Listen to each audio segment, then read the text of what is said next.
Переговоры Трампа и Зеленского во Флориде. Все замерли в ожидании. Перемирие в районе ЗАЭС. Огонь прекратили, чтобы отремонтировать ЛЭП и избежать еще одного Чернобыля. Зам Лаврова признался, российских дипломатов на переговорах открыто посылают по матушке даже постсоветские страны. Но от ультиматумов Кремль все равно не откажется. Трампу запретят переименовывать государственные здания в честь самого себя. Ушла из жизни Брижит Бардо, символ французского кино, символ Франции, борец за права животных и просто женщина. А теперь об этом подробно и по делу. Это один день. Не забудьте подписаться и поставить лайк этому видео.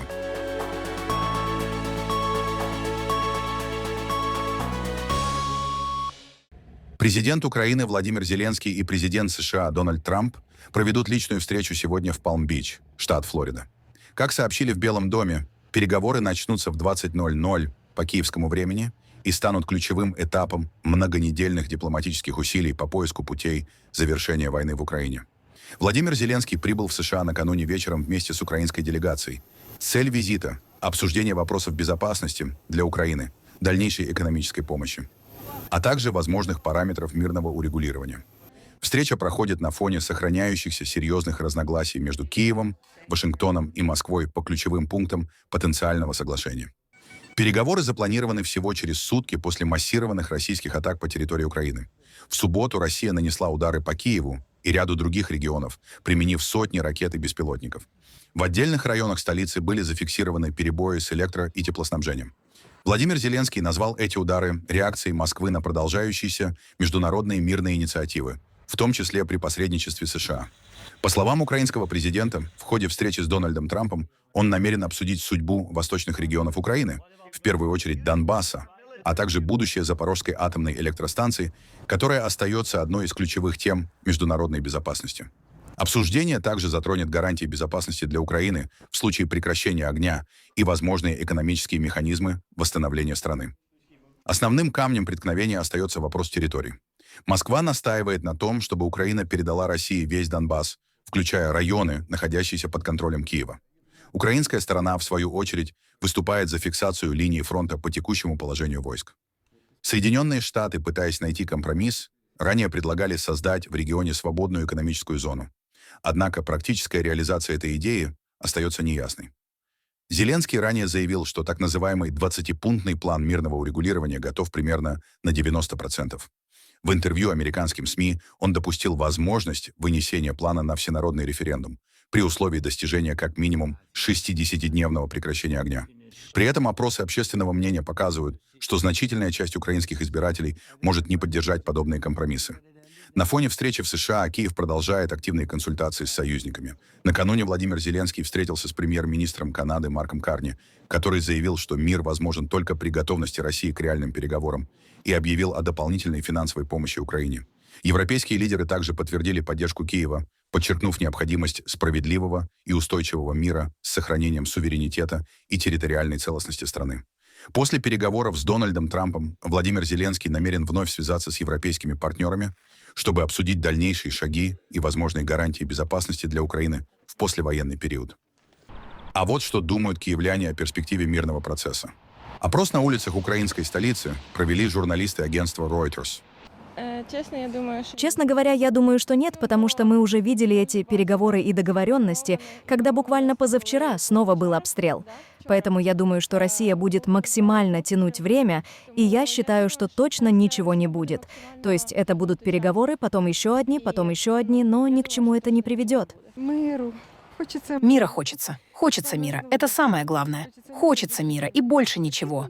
Ждем, надеемся, верим, надеемся и верим, что в ближайшее время этот мир придет. Очень хочется надеяться. Очень хочется. Хочется просто, чтобы все это закончилось, но это лишь наше желание. Мы ничего не можем, никак не можем этим управлять вообще. Поэтому всем здоровья, силы и терпения. Спасибо. Это мнение киевлян. А что думаете вы? Получится ли у Дональда Трампа довести переговоры до мирного соглашения между Москвой и Киевом? Поделитесь своим мнением в комментариях. В районе Запорожской атомной электростанции достигнуто локальное прекращение огня для проведения срочного ремонта линий электропередачи. Об этом сообщил генеральный директор Международного агентства по атомной энергии Рафаэль Гросси. По его словам, работы начались после согласованного при посредничестве МАГАТЭ временного окна тишины. Ремонт контролируется специалистами агентства и, как ожидается, продлится несколько дней. Его цель – восстановление электроснабжения и предотвращение риска ядерной аварии в условиях продолжающейся войны. Гросси поблагодарил обе стороны за согласие на прекращение огня, которое позволило возобновить передачу электроэнергии между распределительными подстанциями Запорожской АЭС и Запорожской теплоэлектростанции. МАГАТЭ подчеркнули, что восстановление устойчивого энергоснабжения является ключевым фактором обеспечения ядерной безопасности станции. Перед началом переговоров с Трампом Владимир Зеленский опубликовал в социальных сетях пост, в котором высказал мысль, что многое может решиться до конца года. Сейчас одни из самых активных дипломатических дней в году, и многое может решиться еще до Нового года. Мы делаем для этого все возможное, но будут ли решения, зависит от партнеров. От тех, кто помогает Украине, и от тех, кто оказывает давление на Россию, чтобы россияне ощущали последствия собственной агрессии.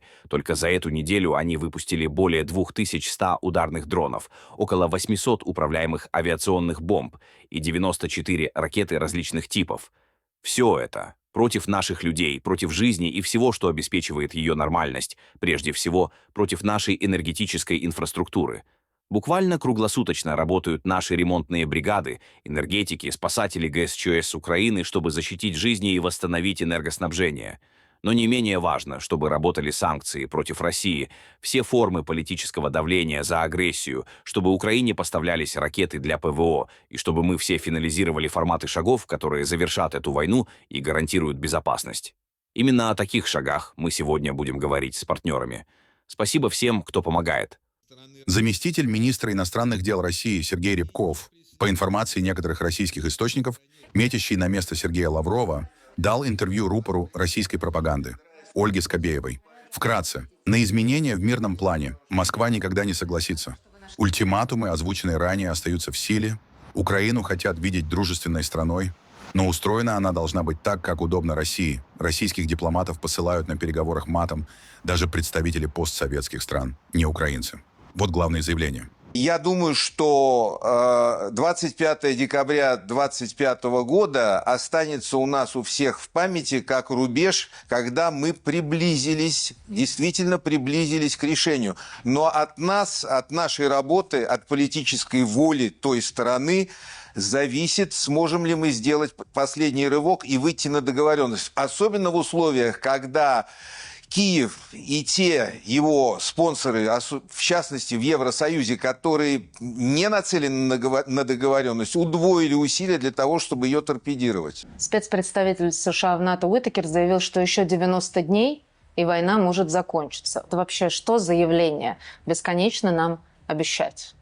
Некоторые говорят о других сроках, демагогически заявляя о том, что Россия может хоть завтра прекратить этот конфликт.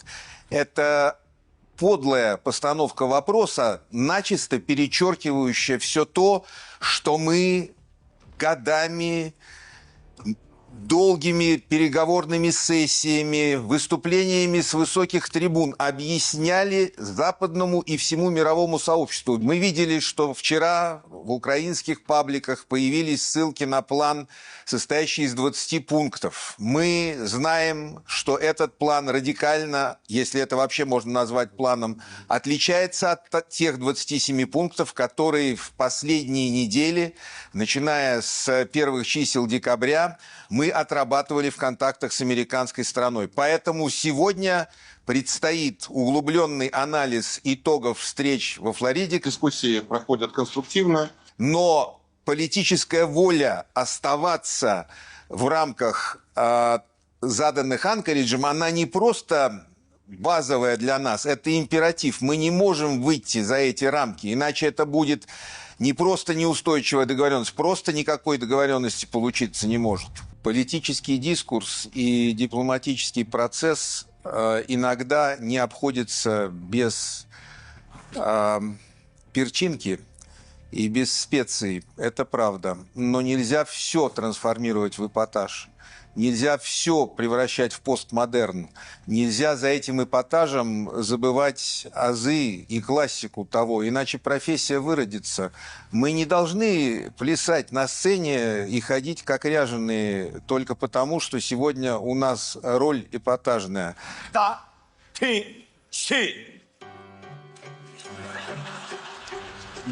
Мы и так уже дожили до времен, когда, я это знаю точно, за закрытыми дверями в уважаемых многосторонних форматах представители некоторых не столь отдаленных от России стран, обращаясь к нам, допускают абсентную лексику на русском языке. Люди, которые одеты в костюмы от Бриони и носят там дамы сумки, уж я не знаю, фурлы или что там сейчас в моде, они вдруг, обращаясь к коллегам на хорошем русском языке, посылают всех по матушке. Ну, вообще это просто, мы где находимся? Нельзя так, нельзя. Надо просто помнить, что есть разные... Мы же не в кабаке, в конце концов, поэтому не надо жить одним эпатажем. Очень хотелось бы видеть Украину дружественной России страной, где, безусловно, восстановлены права русских и русскоязычных, и они гарантированы, где восстановлены права канонической русской православной церкви, где есть забота о людях, а не просто тоталитарная и абсолютно не допускающая никаких отклонений на ликвидацию всего, что можно отнести к общему наследию, даже не к коммунистическому так называемому наследию, а к общему наследию. Я думаю, что Украина к этому придет. Надо просто постараться, чтобы этот момент приблизился. То есть она может быть самостоятельным государством? Я думаю, что это вполне возможно. То есть она не развалится в результате этих перипетий? Не все зависит от воли тех, кто сейчас находится у власти в Киеве. Не все зависит от воли даже украинского народа. Мы, как страна, защищающая свой глубинный, фундаментальный интерес во всех его проявлениях, играем в этом важную роль, но и к ней тоже не все это можно свести. Поэтому мы будем к этому стремиться. В Конгрессе США предложили запретить переименование федеральных зданий и объектов в честь действующих президентов, включая Дональда Трампа. Сразу два соответствующих законопроекта внесла в Палату представителей конгрессвумен-демократ Эйприл Маклейн Делани.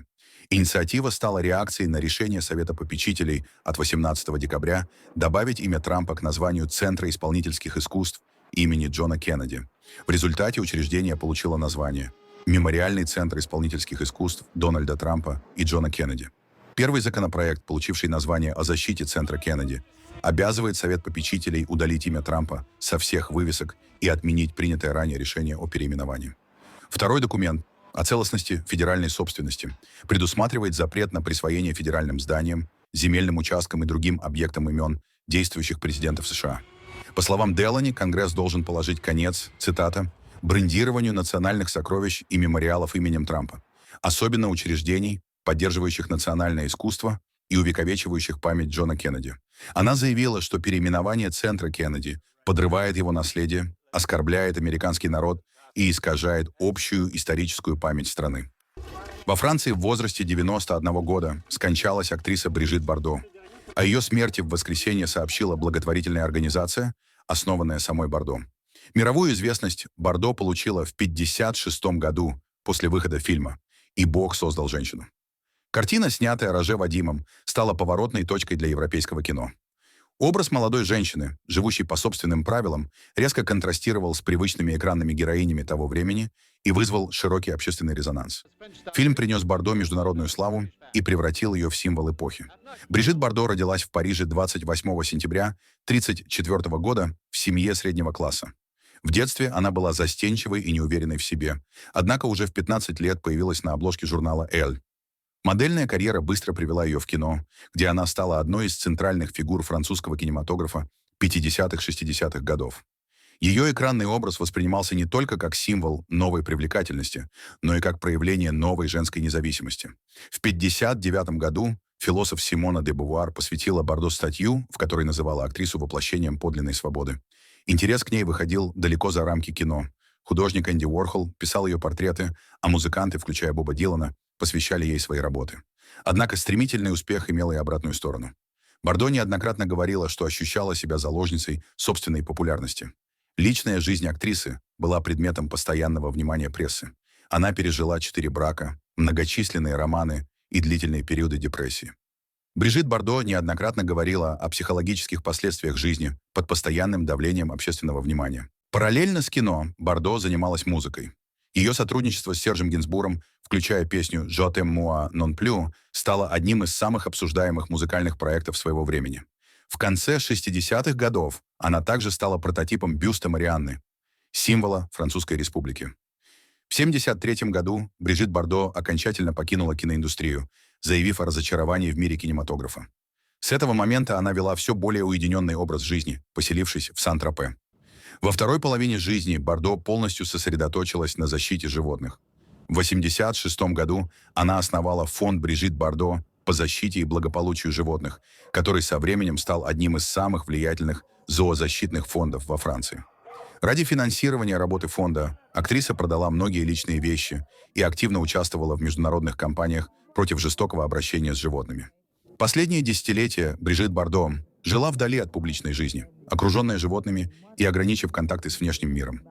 Ее биография остается частью культурной истории Франции второй половины XX века, как история человека, который стал символом эпохи, а затем сознательно отказался от славы. Сама Бардо говорила, что не была настоящей актрисой. «Я играю саму себя. Я не такая великая актриса, чтобы играть кого-то еще. Вот почему мне нравятся простые, сумасбродные роли красивых женщин. Я никогда не влезала в шкуру моих героинь. Вместо этого я натягивала на них мою шкуру».